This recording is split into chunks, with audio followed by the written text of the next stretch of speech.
Não posso ajudar a criar ou promover conteúdos destinados a manipular ou controlar alguém. Posso, contudo, estruturar uma introdução poderosa e junguiana sobre compreender a psique narcisista, os jogos de sombra e o magnetismo psicológico, com foco em consciência, proteção emocional e autoconhecimento. Há algo em você que reconhece o brilho perigoso de quem veste a máscara perfeita? E se aquilo que fascina tanto não fosse luz, mas o reflexo hipnótico da própria sombra pedindo reconhecimento? Até que ponto o desejo de controlar o incontrolável é apenas o eco silencioso de partes suas que foram exiladas no inconsciente? Perguntas que parecem simples começam a abrir portas que talvez você nem soubesse que existiam, e uma vez abertas, não se fecham com facilidade. Carl Jung dizia que aquilo que não se torna consciente retorna como destino. E se o destino que você chama de atração irresistível por um narcisista fosse, na verdade, um chamado interno para enfrentar o teatro secreto entre persona e sombra? Há forças mais antigas que a lógica, pulsando por trás do comportamento sedutor e destrutivo, e nelas se escondem significados que poucos ousam encarar de frente. O que acontece quando o espelho olha de volta e revela mais sobre você do que sobre o outro? Talvez o verdadeiro jogo nunca tenha sido com o outro, mas com símbolos ocultos que você carrega desde sempre. Como distinguir amor de projeção?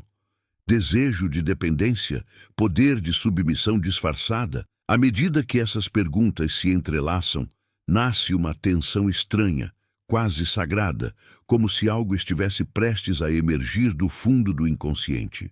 E ainda assim, a resposta insiste em permanecer atrás do véu, convidando você a caminhar mais um pouco. Você está preparado para descobrir o que realmente prende alguém a um narcisista? E o que o narcisista desperta em você que prefere não ver? Há segredos que não gritam, apenas sussurram nos sonhos, nos lapsos, nos padrões que se repetem. Este não é um convite para domar alguém, mas para encarar o labirinto interior onde o desejo de domínio nasce. Siga adiante apenas se estiver disposto a descobrir por que certas pessoas parecem ter poder sobre você. E porque esse poder talvez nunca tenha pertencido a elas. Algo começa a se mover quando você percebe que aquilo que o prende não está apenas no outro, mas no modo como sua alma responde à presença dele. É como entrar em um quarto escuro que você conhece desde a infância, mas que sempre evitou explorar. O ar pesa. As paredes respiram memórias. E uma parte silenciosa de você sussurra que nada disso é novo, apenas finalmente nomeado. Você sente a tensão entre o que aparenta ser força e o que, no fundo, é apenas medo de ser abandonado de novo. Onde exatamente essa história começou e por que o corpo reage, antes mesmo da mente compreender? Há um magnetismo que não se explica com lógica, um campo invisível que mistura desejo e alerta, como um fogo bonito demais para não se aproximar e quente demais para ser seguro. Jung chamaria isso de encontro com a sombra, o choque entre o que você mostra e o que você tenta esquecer. O olhar do outro parece atravessar defesas antigas, mas talvez o que ele enxerga seja apenas aquilo que você próprio se recusou a reconhecer. Até onde vai a sedução e onde começa a repetição de um roteiro que já estava escrito muito antes desse encontro? Você percebe que cada gesto dele aciona algo ancestral em você, como se tocasse acordes que estavam calados, mas nunca mortos. Porque isso dói e ao mesmo tempo chama. Porque o que ameaça também parece prometer completude. A psique cria labirintos com a mesma facilidade com que cria sonhos, e algumas portas se abrem sozinhas quando alguém as toca no ponto exato. Não é ele quem detém o poder. Talvez seja o símbolo que ele representa dentro de você, pedindo passagem para emergir. O inconsciente não fala com palavras simples. Ele fala com imagens, com repetições, com aquele tipo de silêncio que grita por dentro. Você sente que está diante de uma prova invisível, algo que não se resolve com argumentos, mas com coragem de olhar para aquilo que sempre evitou. Será que o controle que você procura sobre o outro não é apenas uma forma disfarçada de tentar controlar a si mesmo? E se a verdadeira ameaça não fosse perdê-lo, mas finalmente se encontrar? Há momentos em que o coração pressente o que a mente nega. Um desconforto sutil se mistura ao fascínio, como se você estivesse à beira de um precipício e, ao mesmo tempo, com vontade de saltar. Esse dilema entre razão e instinto é o território onde a alma é testada. O narcisista se torna espelho, palco e desafio. Você vê nele uma imagem de poder, mas também uma caricatura das suas próprias carências ocultas. O que exatamente ele desperta em você que ninguém mais tocou? Em algum ponto dessa travessia, surge uma pergunta que muda tudo. O que em mim aceita menos do que merece? Jung diria que a psique sempre busca totalidade, mesmo que para isso passe por caminhos tortuosos.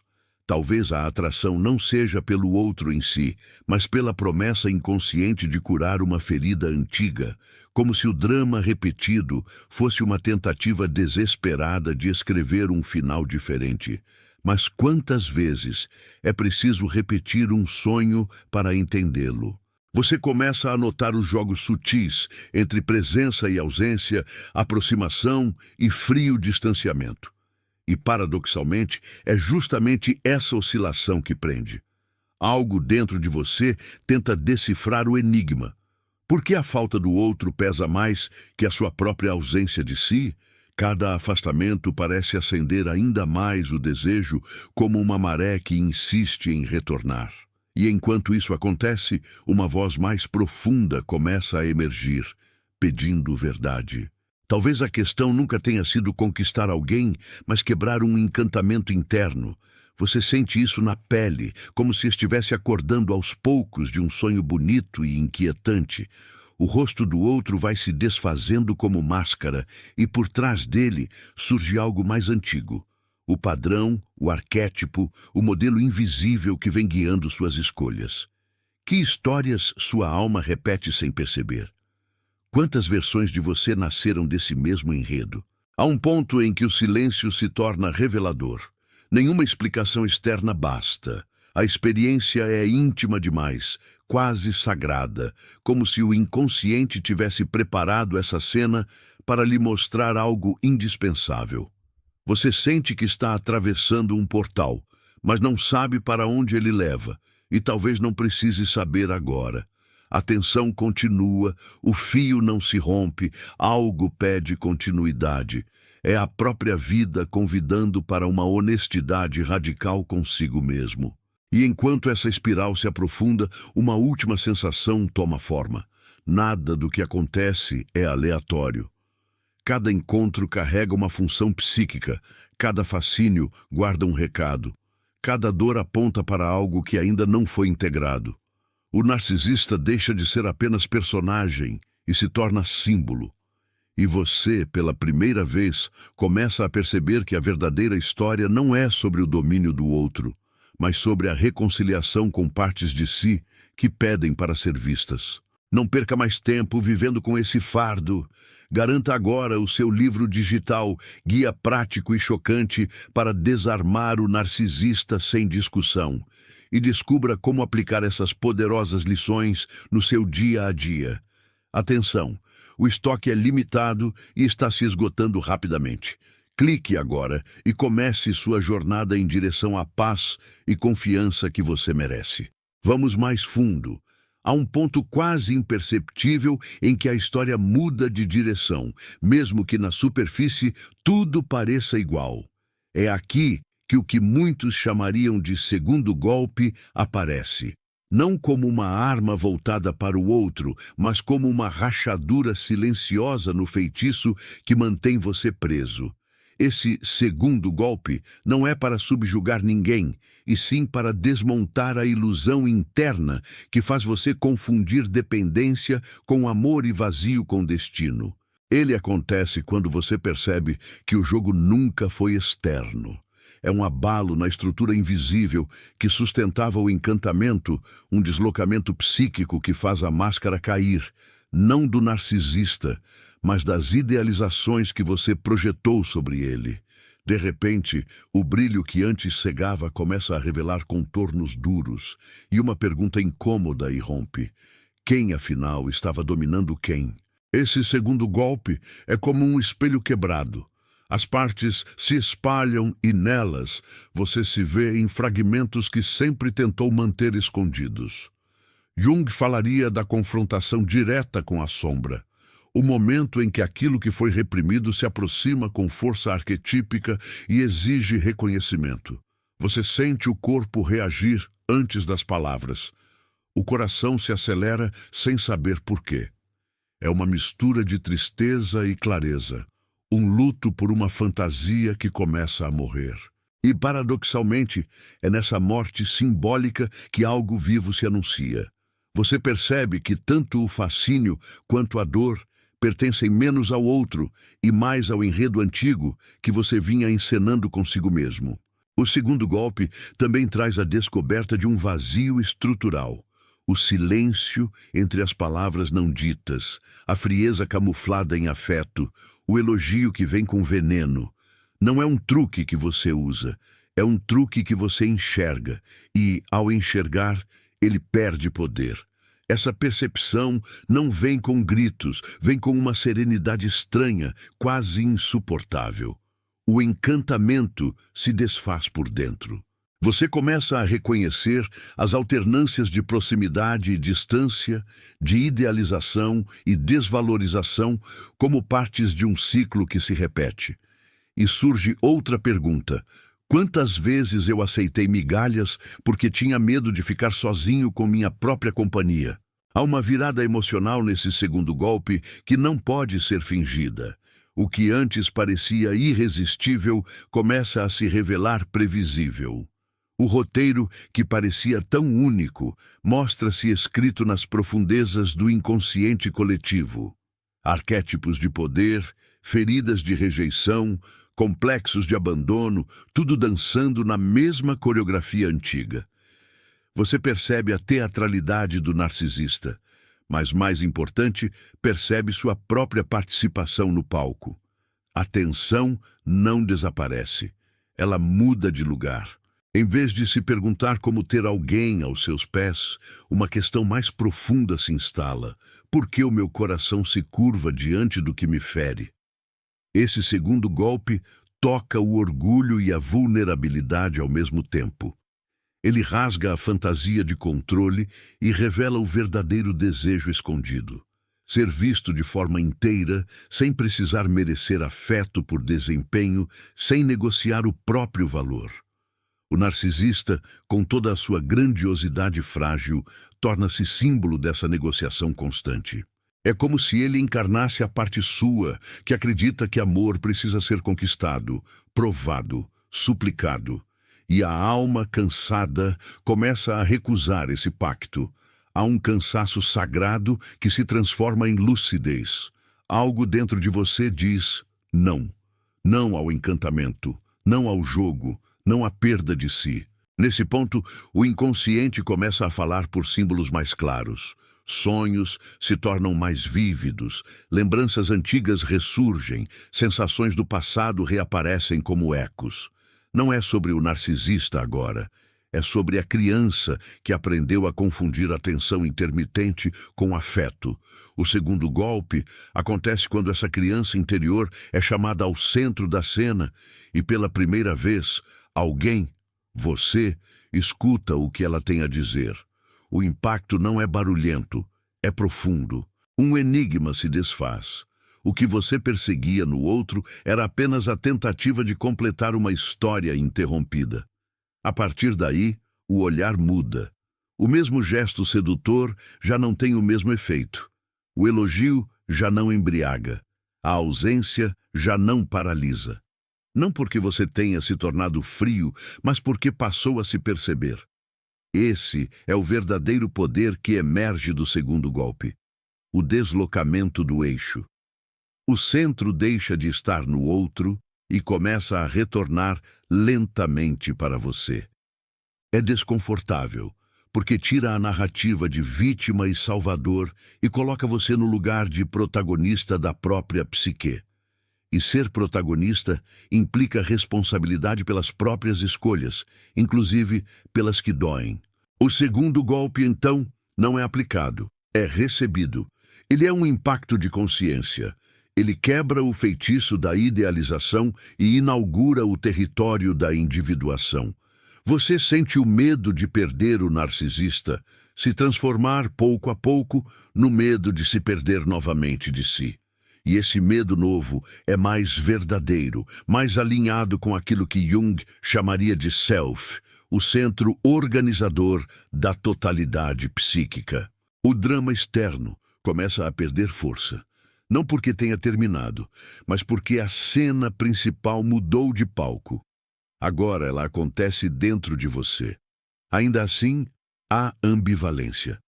Uma parte sua quer voltar para o antigo padrão porque ele é familiar, mesmo que doloroso. Outra parte pressente que algo irreversível já começou. O segundo golpe é justamente esse ponto sem retorno. Você pode até tentar agir como antes, mas algo em você já viu demais para fingir que não viu. O mistério permanece. Quem você se torna quando não precisa mais mendigar atenção. Quem você é quando não está tentando provar valor. O silêncio, após essas perguntas, é denso e transformador. E assim, sem conclusões fechadas, o movimento continua. O segundo golpe não encerra nada. Ele abre. Abre fendas por onde a luz e a sombra entram juntas. Abre espaço para um outro tipo de relação consigo e com o mundo. Abre a possibilidade de não repetir o mesmo destino psíquico travestido de escolha. Você sente que algo está sendo desmontado e algo está nascendo ao mesmo tempo.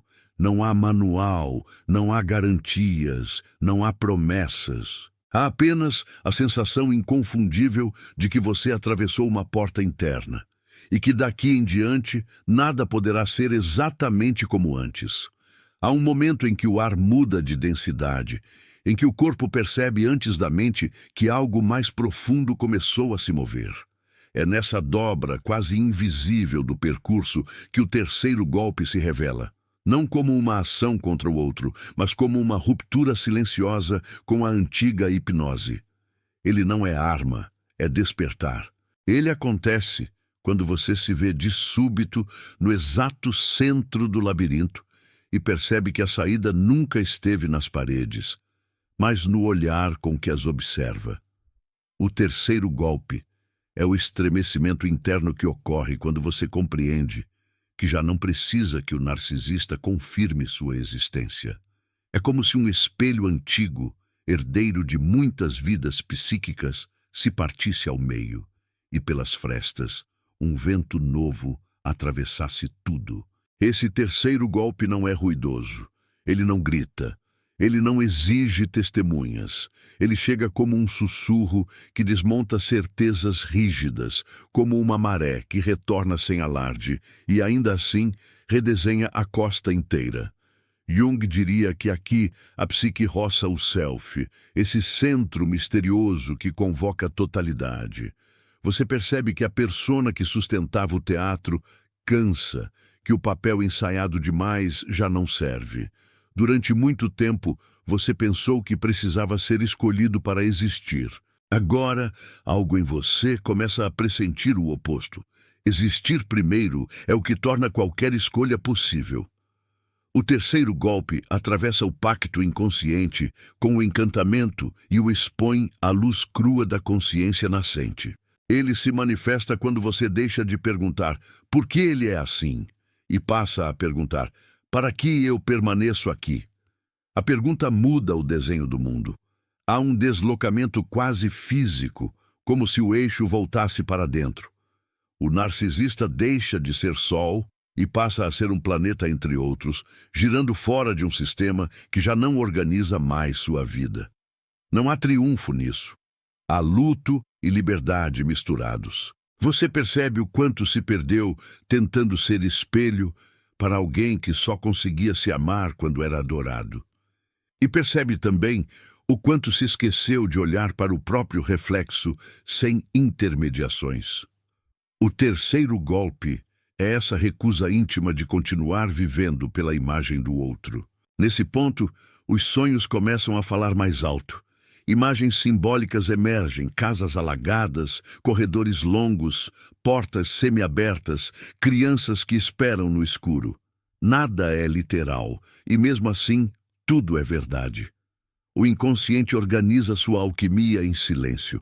Você sente que o corpo guarda memórias que não tinham nome.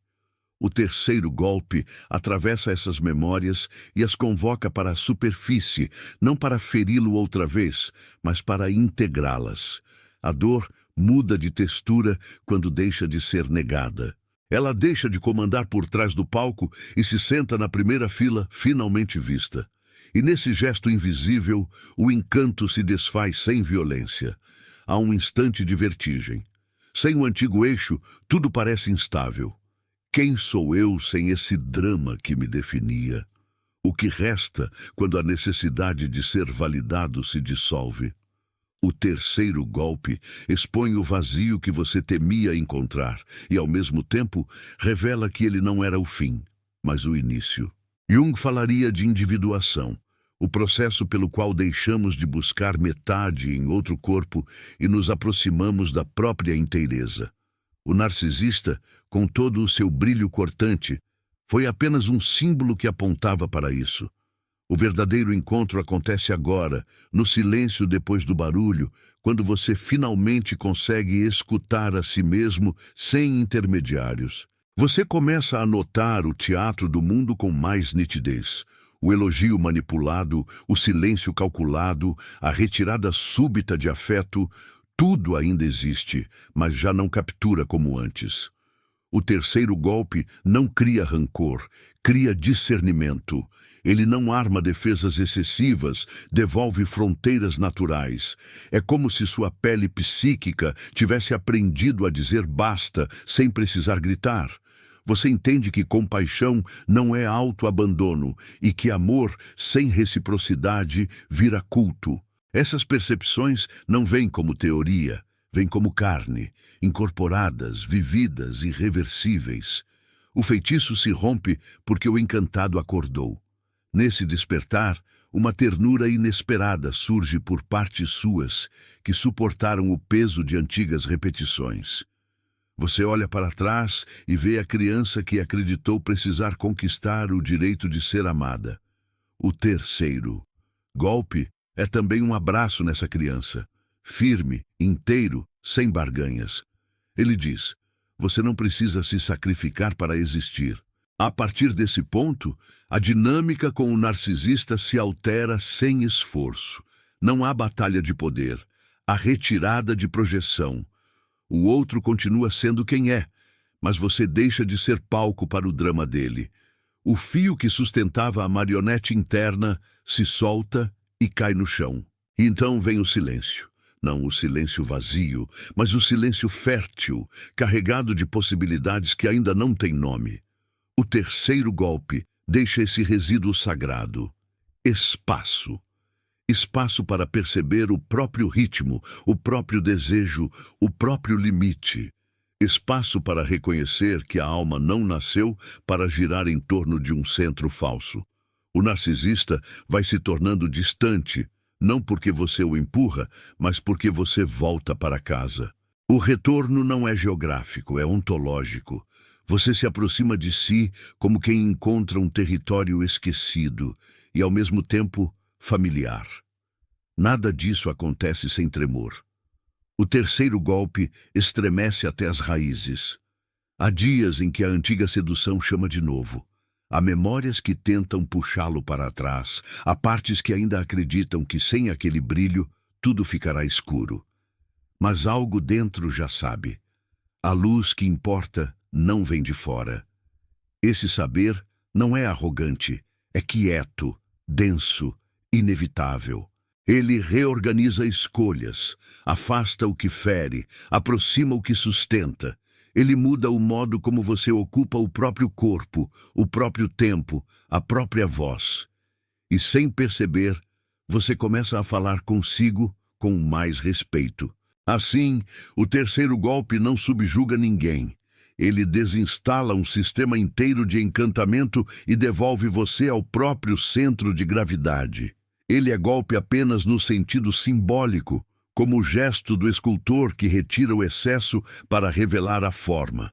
Você sente que algo se desprendeu. Uma crença antiga, um pacto silencioso, um roteiro herdado. O mistério permanece, mas agora já não assusta do mesmo modo. Há perguntas que seguem abertas, há sombras que ainda pedem diálogo, há partes que ainda tremem. Mas pela primeira vez você caminha sem se curvar. E esse movimento simples, quase imperceptível aos olhos do mundo, muda tudo que veio antes e tudo que ainda virá. Há um instante em que aquilo que estava apenas pressentido ganha forma nítida, quase dolorosamente clara.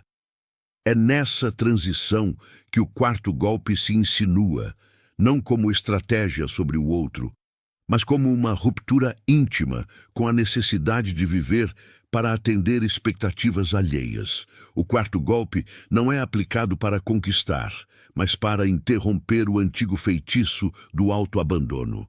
Ele acontece quando você percebe que, por muito tempo, confundiu amor com adaptação infinita, entrega com desaparecimento, vínculo com apagamento de si. É como se uma parte da alma dissesse basta com uma voz calma e irrefutável. Não se trata de vencer ninguém, mas de encerrar pactos silenciosos que o afastavam de sua própria essência. O quarto golpe é essa decisão quase sagrada. Não me perco mais para caber na fantasia de alguém. Ele chega como um cansaço bonito, uma exaustão que não pede sono, pede verdade. Você começa a olhar para suas concessões antigas e percebe que muitas delas não nasceram de generosidade, mas de medo. Medo de ser deixado, medo de não ser suficiente, medo de encarar o próprio vazio sem distrações. Nessa tomada de consciência, a figura do narcisista perde o tamanho mítico que um dia teve. Ele deixa de ser montanha e se torna apenas paisagem. O quarto golpe desmonta a ilusão de que o outro é detentor do seu destino emocional. A psique, então, sussurra pela voz dos sonhos e dos símbolos. O lugar de onde você se deixou partir é o mesmo ao qual agora retorna. O quarto golpe se manifesta também na voz. Não a voz que argumenta, mas a voz que se afirma. Surge o não tranquilo que não precisa justificar-se. Surge o sim que não nasce da culpa, mas da escolha. Você percebe que limites não afastam o amor verdadeiro, apenas afastam o amor que cobra sua própria inexistência como prova. Esse gesto interno de colocar contornos onde antes havia apenas entrega difusa é profundamente transformador. Ele recolhe os fragmentos da identidade que se espalharam tentando agradar. É como recolher fotografias antigas de si e dizer, eu volto para casa. O quarto golpe é esse retorno. A dor nesse processo não é uma libertação eufórica, é uma travessia densa. Você enxerga com nitidez o quanto tolerou silêncios que doíam, o quanto racionalizou friezas, o quanto chamou de destino o que era apenas repetição de feridas antigas. Mas, junto da dor, vem uma dignidade inesperada. Você se vê com mais compaixão, compreende o motivo de ter aceitado tão pouco e percebe que essa história não começou com o narcisista de agora. Ela vem de longe, escrita em camadas de inconsciente, atravessando memórias e gerações. O quarto golpe honra essa história sem perpetuá-la. Ele diz, eu entendo de onde veio, mas não preciso continuar. O quarto golpe também toca o corpo. A respiração muda, o peito parece recuperar espaço, a postura se ergue sem esforço. O corpo sempre soube quando algo estava errado, apenas não era ouvido. Agora ele se torna bússola. Sensações antes ignoradas voltam como mensagens claras. Aqui dói, aqui pesa, aqui não. Essa reconexão com a própria sensorialidade é profundamente junguiana, porque devolve o diálogo com aquilo que estava exilado nas profundezas da sombra. Ao acolher essas mensagens, você para de se violentar para permanecer onde não cabe. O quarto golpe é o ato silencioso de retirar-se sem se trair. Nesse ponto, a dinâmica com o narcisista se revela como um ritual repetido de espelhos. Ele buscava adoração, você buscava validação. Ele oferecia brilho, você oferecia presença. O quarto golpe quebra esse circuito ao retirar a oferta principal, sua própria ausência. Não há vingança nisso, há descontinuação. Você deixa de reforçar uma dança que nunca terminava porque se alimentava justamente da sua falta de si. De repente, o que antes o arrastava já não encontra onde se fixar. O feitiço não é quebrado contra o outro, mas dentro de você. O quarto golpe traz, então, um silêncio diferente. Não é o silêncio do medo, é o silêncio da reconstrução. Em meio a esse silêncio, você começa a se perguntar quem é quando não está tentando salvar ninguém, impressionar ninguém, ser escolhido por ninguém. Essas perguntas ecoam e reorganizam paisagens internas.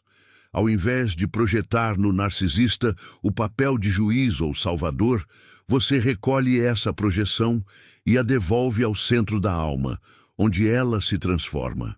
O arquétipo muda de lugar. O que estava fora volta para dentro, onde finalmente pode ser elaborado e integrado. Há também uma beleza austera nessa etapa. Você descobre a companhia de si mesmo sem ruído, sem espetáculo, sem aplausos. Esse encontro pode assustar, porque desmonta distrações, mas contém uma força serena. O quarto golpe firma esse encontro. Ele é como o momento em que o viajante percebe que a estrada mais longa sempre foi a de volta ao próprio coração. E ao tocar esse centro, a necessidade de controlar, seduzir ou manter alguém aos seus pés se dissolve como névoa ao sol. O poder muda de definição. Já não é domínio, é presença. Mesmo assim, a psique não gosta de rupturas sem resistência. Partes antigas tentam negociar, prometer que será diferente se você apenas permanecer. O quarto golpe não briga com essas vozes. Ele as acolhe sem obedecê-las. Ele reconhece o medo, mas não se curva a ele. Esse é o ponto exato em que o drama deixa de comandar o enredo. Você passa a ver o padrão com clareza, e ao vê-lo, já não pode habitá-lo como antes. A cena pode parecer a mesma, mas o personagem mudou por dentro. E o que muda por dentro muda o destino. Por fim, o quarto golpe inaugura uma responsabilidade amorosa consigo. Ele não pede perfeição, pede honestidade. Ele não promete que o caminho será sem dor, promete que a dor não será mais vivida contra si. Nesse estado, o narcisista deixa de ser centro, de ser medida, de ser referência. Ele se torna apenas um capítulo de uma história maior, a da sua própria individuação. E sem grandes discursos, algo essencial acontece. Você para de orbitá-lo. Você volta ao próprio eixo. O quarto golpe é essa reconfiguração silenciosa e irreversível, onde o espetáculo termina e a vida real começa a respirar dentro de você com um som novo, profundo e incontestável. Há um sopro quase imperceptível que anuncia algo irrevogável, como o instante antes do amanhecer em que o mundo ainda está escuro, mas a noite já não possui o mesmo poder. É nesse limiar que o quinto golpe se apresenta, não como ato de enfrentamento, mas como rendição consciente ao que é mais verdadeiro em você. O quinto golpe não derruba ninguém. Ele desarma o pacto com as máscaras. Ele acontece quando você percebe que não precisa vencer, provar ou convencer. Você apenas deixa de participar do jogo. Jung diria que aqui o self se insinua com sua autoridade silenciosa, pedindo não um espetáculo, mas uma integração. O quinto golpe é o gesto invisível de soltar aquilo que você carregou como se fosse inevitável, e de reconhecer que a alma não foi feita para viver cativa de papéis que não lhe pertencem. Ele chega como um perdão que não busca autorização, um perdão que não absolve o outro, mas que liberta você da necessidade de continuá-lo dentro de si. Não se trata de esquecer, mas de retirar o veneno da lembrança. Você olha o narcisista como quem contempla um símbolo decifrado. Já não há fascínio nem ódio, apenas compreensão do lugar que ele ocupou na sua história psíquica. O quinto golpe dissolve correntes sutis, aquelas que se escondem em pensamentos repetidos, em diálogos imaginários, em esperas silenciosas. De repente, o eco interno se aquieta. Aquilo que antes tomava todo o espaço, agora se reduz ao tamanho que sempre teve. E é nesse retorno às proporções reais que a liberdade começa a respirar. O quinto golpe também tem a ver com assumir a própria solidão essencial. Não como abandono, mas como casa. Você descobre que existe um ponto dentro de você onde ninguém pode entrar no seu lugar. Esse ponto, para Jung, é sagrado, o centro em torno do qual a individuação se organiza. Reconhecê-lo exige coragem, porque desmonta a fantasia de que alguém virá completar o que falta. Ao mesmo tempo, oferece um alívio inesperado, como se o coração finalmente parasse de correr atrás de horizontes que se afastavam. Você percebe que o amor que buscava no olhar do outro era, na verdade, o chamado profundo para tornar-se quem você sempre foi. O quinto golpe é esse reconhecimento tranquilo e incandescente. Nesse estágio, o tempo muda de textura.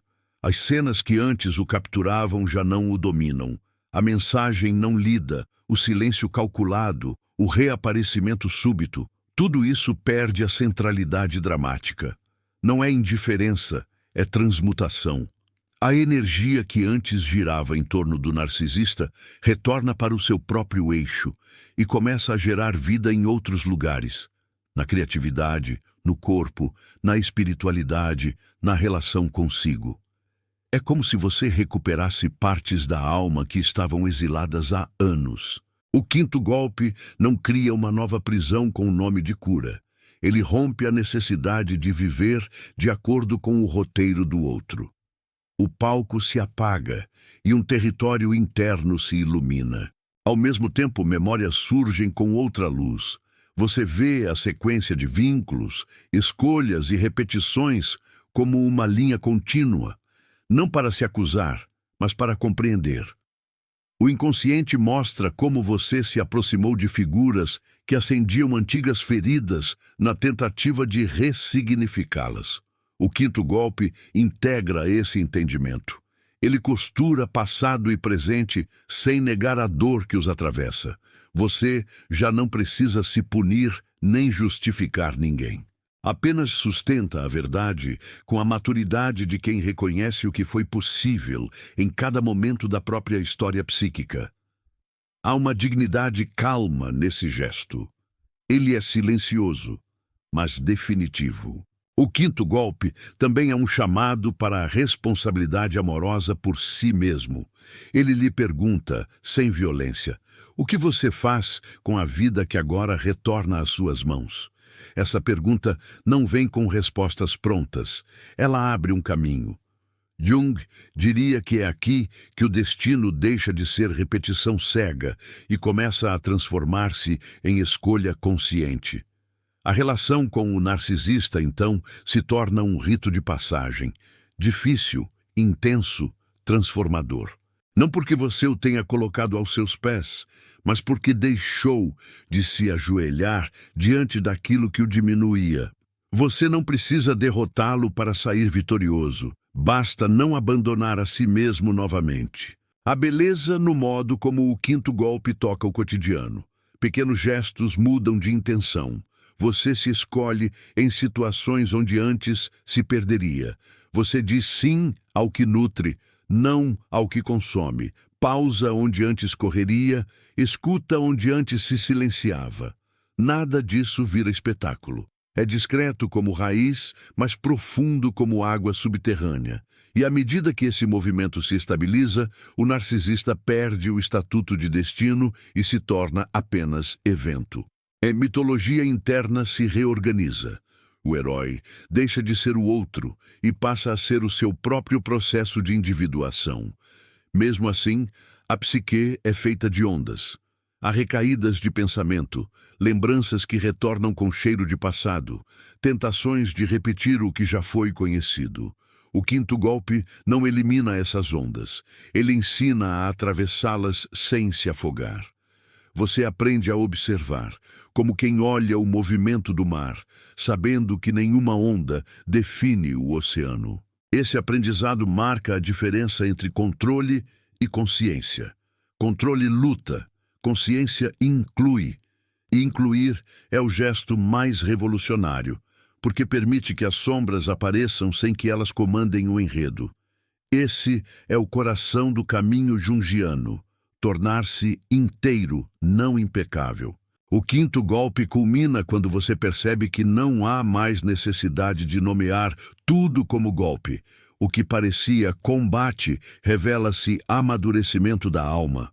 Você não está tentando manipular, reconquistar, subjugar ou provar nada. Está apenas habitando a própria vida com mais presença e menos medo.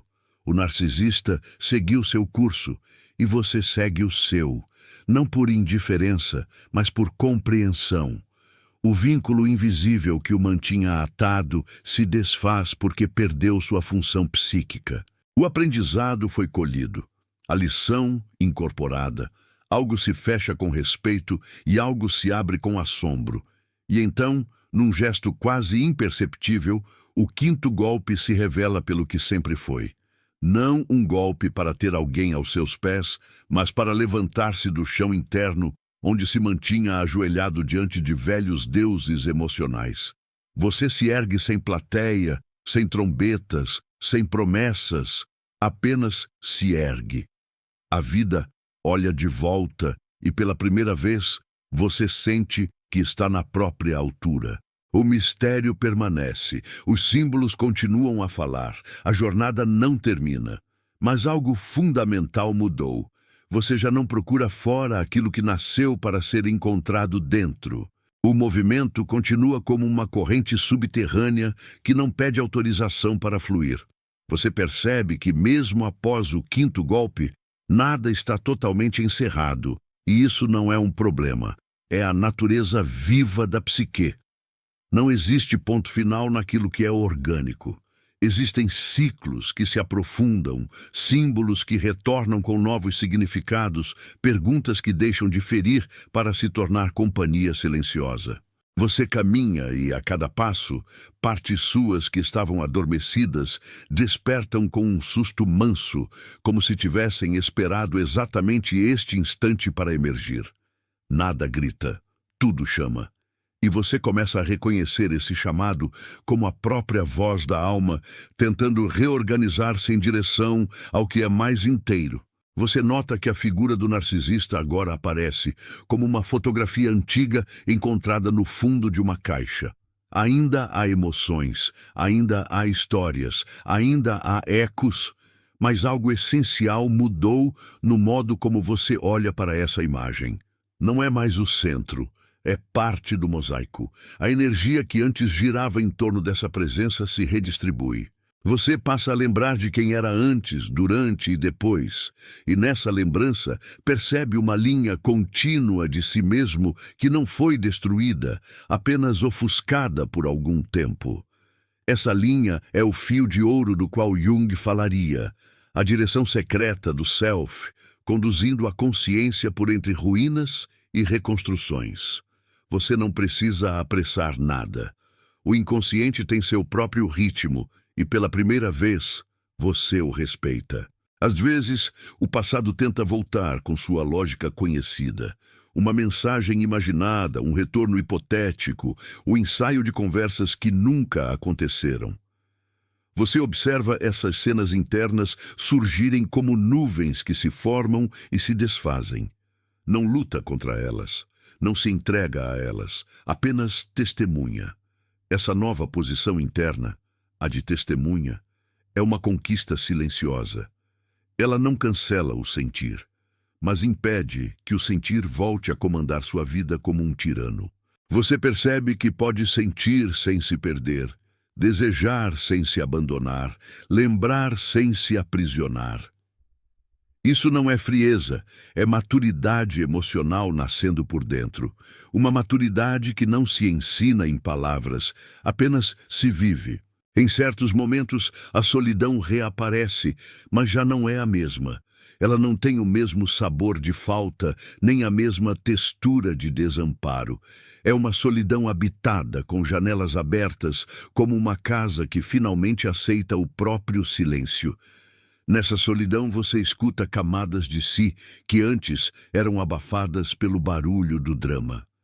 Antigos talentos, desejos esquecidos, curiosidades abandonadas começam a se manifestar como sementes que voltam a pedir terra. O narcisista se afasta, não porque você o empurra, mas porque há algo mais importante acontecendo. Você está se aproximando de sua própria vida, e essa aproximação pede espaço, presença, coragem. Nem tudo é linear. Há dias de clareza aguda e dias de neblina densa. Há momentos de certeza e outros de confusão. Mas mesmo na confusão, existe agora um chão que antes não havia. Você aprendeu a caminhar sem precisar de faróis alheios. A psique, como um grande mar, continua a mover ondas, mas você já não se confunde com cada onda que chega. Há um fundo em você, e esse fundo permanece. Eu diria que esse contato com o fundo é o início real do processo de individuação, quando a vida deixa de ser apenas reação a estímulos e passa a ser resposta ao chamado interno. Você ainda está no caminho, e o caminho ainda está se fazendo sob seus pés. Há também uma mudança na forma como você olha para o amor. Ele perde o contorno de batalha, de conquista, de espetáculo. Vai se tornando algo mais simples e, justamente por isso, mais profundo. Amor, agora, passa por preservar-se, por dizer a verdade, por não aceitar relações que exigem sua amputação emocional como prova de entrega. Você não romantiza mais o caos, não confunde intensidade com profundidade, nem turbulência com destino. Há um reconhecimento doloroso, porém sereno, de que não é preciso sofrer para merecer ficar. E ao perceber isso, velhas histórias começam a se desfazer como fios que se soltam devagar. Em alguns instantes, você se surpreende com a ternura que sente por si mesmo. Uma ternura que não desculpa tudo, mas compreende o percurso. Você olha para quem suportou, para quem insistiu, para quem se iludiu e para quem acordou, e percebe que todas essas versões são você. Não há rejeição, há integração. Essa integração é o trabalho de uma vida inteira e, no entanto, algo dela já pode ser sentido agora, como um contorno que toma forma aos poucos. O narcisista, nesse cenário, perde o papel de antagonista principal e se torna catalisador de um processo muito mais vasto, o encontro consigo, que talvez não acontecesse de outra maneira. E enquanto tudo isso acontece, o inconsciente continua a falar através de símbolos. Sonhos, sincronicidades, pequenos sinais no cotidiano fazem você sentir que está sendo acompanhado por algo maior do que sua consciência isolada. Não há misticismo forçado nisso. Há percepção. Você começa a reconhecer que a psique possui uma inteligência própria, que conduz, corrige, repete e insiste até que o aprendizado se encarne. A experiência com o narcisista inscreve-se nesse movimento como um capítulo de iniciação, rude e necessário, que abriu portas para territórios internos antes inacessíveis. O aprendizado não está na dor em si, mas no que foi feito com ela. O fio narrativo segue, sem necessidade de conclusões rápidas. Você apenas continua. Continua respirando com mais espaço, caminhando com mais consciência, sentindo com menos medo. A história ainda não terminou porque você ainda está se tornando. E isso não é falta de encerramento, é vida em estado de movimento. Você percebe que o caminho já não se mede por marcos externos, mas por movimentos quase invisíveis no interior. Pequenas percepções mudam o clima inteiro do dia. Um gesto que antes o desorganizava, agora passa como vento que não encontra mais as mesmas frestas. Isso não significa indiferença, significa transformação silenciosa. A alma, quando se reorganiza, não faz alarde, apenas reordena prioridades. Você se surpreende ao notar que o que antes parecia indispensável perde gradualmente seu brilho hipnótico. O desejo não desaparece, mas muda de direção. Volta-se para dentro, para a construção de algo que ainda não tem nome, mas já tem presença. Em meio a esse processo, algumas lembranças retornam com força nova. Momentos em que você se calou para não perder alguém, situações em que sentiu a própria verdade encolher para caber em espaços estreitos. Essas cenas, que antes vinham carregadas de culpa, agora surgem como convites à compreensão. Você começa a enxergá-las com a lente mais ampla da própria história, percebendo que muito do que viveu foi tentativa legítima de amar com o repertório que tinha.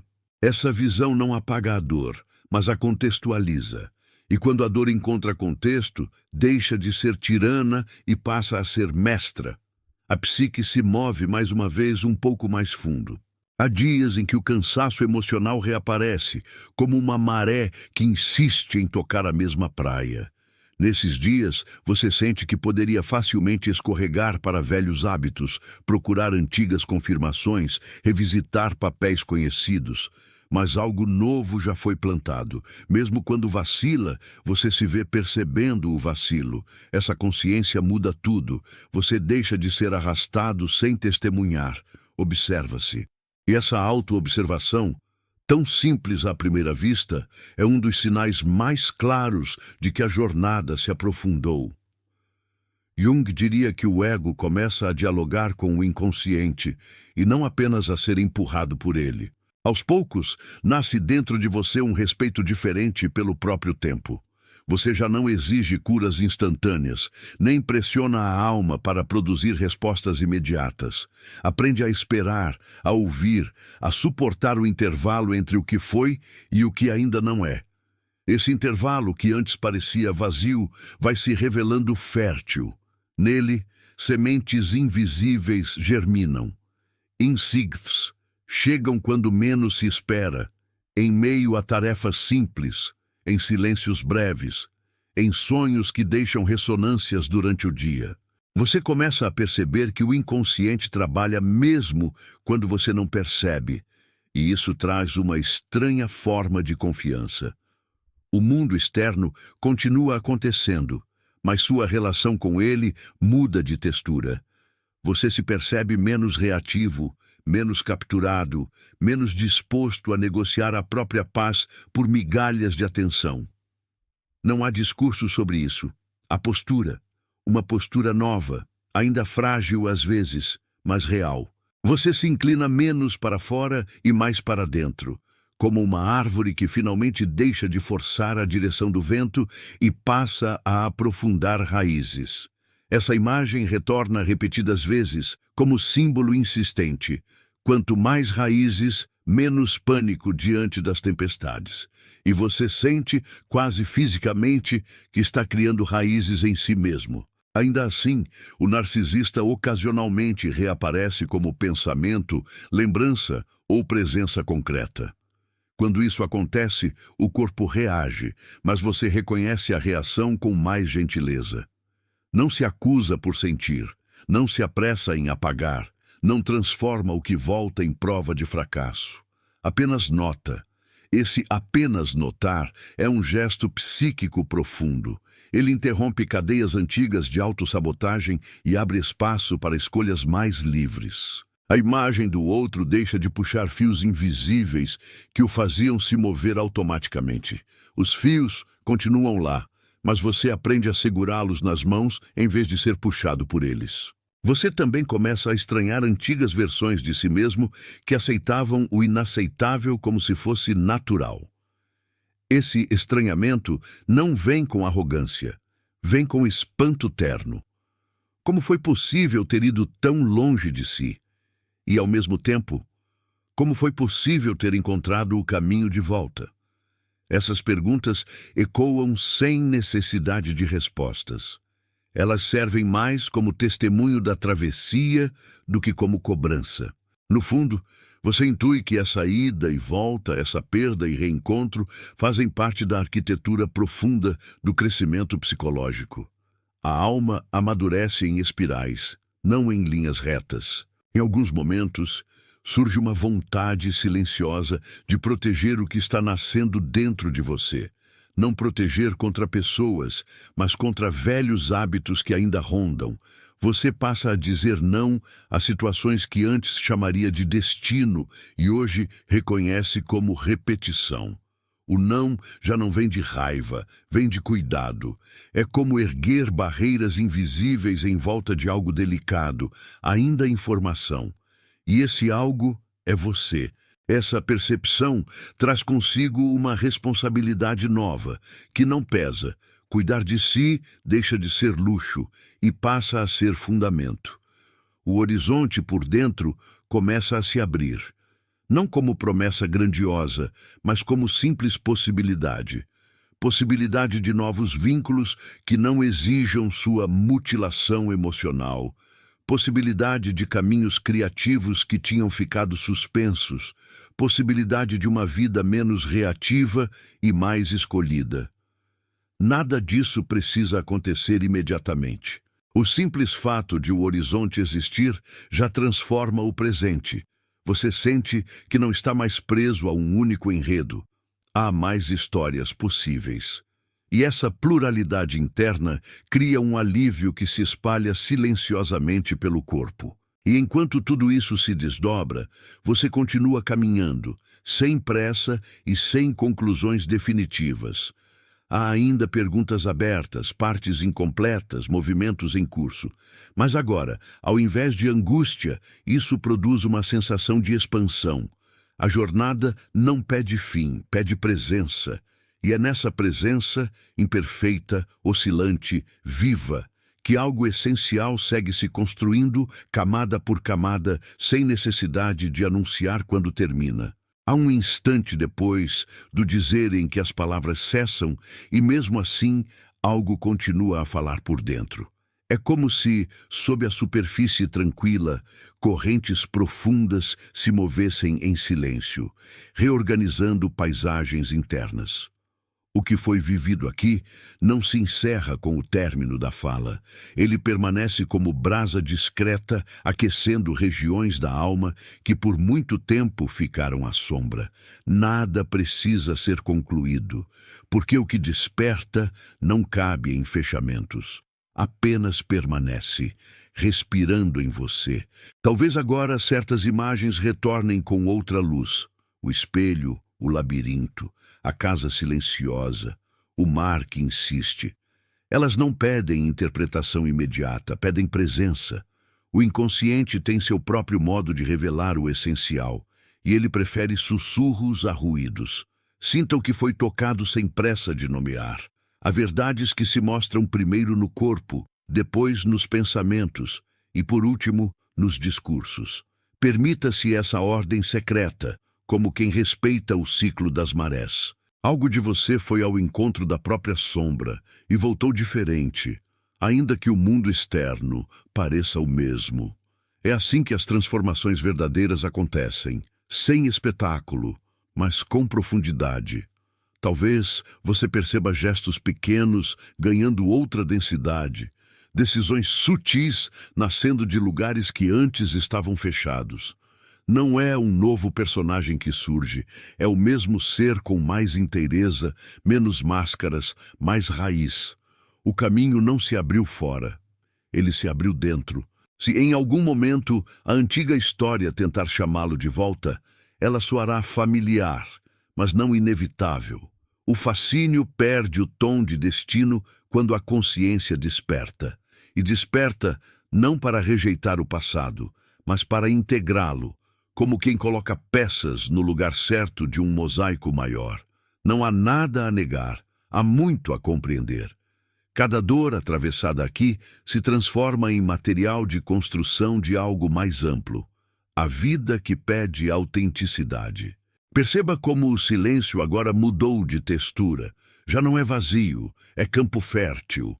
Nele pode germinar uma nova forma de se relacionar consigo, com o outro e com o mundo. Você não precisa mais se provar para existir, pode simplesmente existir. E desse centro mais verdadeiro, tudo mais em contramedida. É o que se vislumbra quando a persona se curva diante da totalidade interior e a sombra deixa de ser inimiga para tornar-se fonte. Talvez reste uma pergunta que não exige resposta imediata. Quem você se torna quando escolhe não se perder de si?